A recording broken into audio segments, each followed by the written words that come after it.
Hi, welcome to Rank Harvest. Today we're going to talk about the nofollow tag. I hear a lot of incorrect information on what this tag does, and we're going to clear that up today. First of all, what is a nofollow tag? If you want to put a link on your website to another website, you can add a nofollow tag to the HTML that tells search engines that you do not endorse or give any importance to the website you're linking to. Why does this matter? The way in which websites link to each other is a major rank factor in Google. In general, when one website links to another, it's sort of like an upvote. If one website is willing to send its hard-earned traffic to another, Google assumes this other site must have value. If enough of the right websites link to another website, that website's search rank can go up. But this system has been taken advantage of and exploited. Websites started manipulating how these links were placed in order to trick Google's algorithm and artificially boost a website's rank.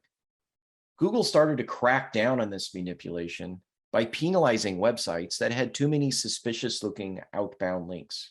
But here's the problem.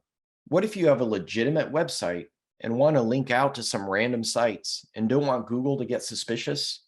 For example, you might have a website that by nature links out to many other websites, such as a forum or a blog with a comment section where users might post thousands of links to other sites for legitimate business and informational purposes. This is when the nofollow tag came into existence. It's a way for legitimate websites to publish links and protect itself from appearing as if it's trying to trick Google's algorithm. Now, for most websites, the nofollow tag can be ignored. If your site links out to only several or maybe even a few hundred other sites, you aren't going to get on Google's radar and never have to worry about it. The nofollow tag is really meant for larger websites that might link out to several thousand other sites. The nofollow tag tells Google you don't endorse these websites in any way.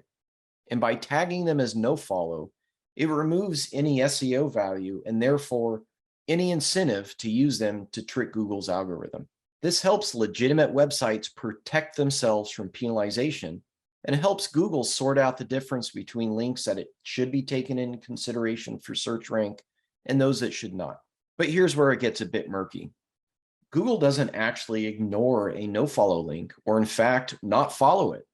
Yes, a nofollow protects the website owner, but what Google decides to do after that is, well, it's up to Google.